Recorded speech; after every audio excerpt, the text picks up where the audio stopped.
قول تاني يعني؟ اتفضل. انت عايز تشكر مين؟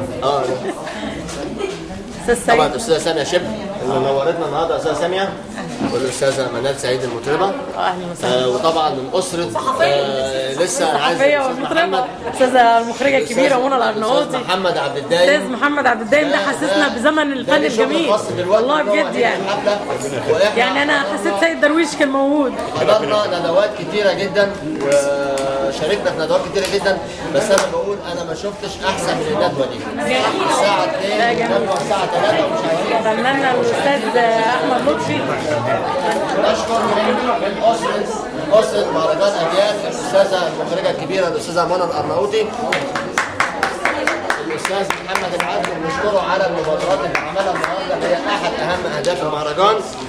ونشكر الأستاذ أحمد لطفي المخرج اللي هو قدم لنا الندوة، ونشكر الأستاذة الفنانة الأستاذة يسرا بطريق ضيفتنا، ونشكركم جميعا، وإن شاء الله نشوفكم في الندوات دي إن شاء الله.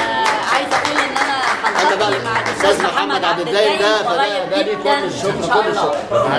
هنلتقي بيه والفرقه بتاعته ان شاء الله قريب جدا. والاستاذه رحاب عبد الخالق اسره المهرجان، وهي ماسكه العلاقات العامه والاعلام، وهي اللي بتسجل الندوه، واحد نجوم المهرجان، وده هتشوفه على اليوتيوب. ده هيتشاف دلوقتي على اليوتيوب وعلى كل حاجه. الاستاذ محمد عايزين نقول الندوه النهارده اثمرت عليه النتائج. انا سامعه ان في كده تعاون مشترك بينك وبين قصر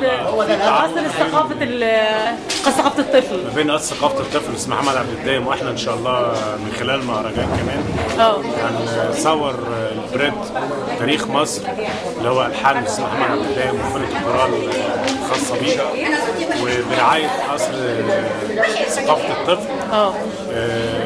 ان شاء الله يطلع العمل دار النور، بالاضافه الى كليبات الاطفال الموجودين خاصه بيهم واغانيهم. يعني انا شايفه في المراحل بتاعت المهرجان الفتره اللي فاتت، انا حاسه ان الندوه النهارده بدات فعلا تعطي او تثمر نتائج المهرجان بالفعل. معلش ما كنتش هنا لسه جاي من الغاز. لا النهارده بالذات يعني طبعا. لا مش قصدي ان احنا هدفنا التعاون ده، هدفنا من اثمرنا فعلا ندور على المواهب ونعمل حاجه جميله فعلا تفيد الاطفال. دي النتيجه الصح بتاع المهرجان اللي في شكرا ان شاء الله خير. شكرا.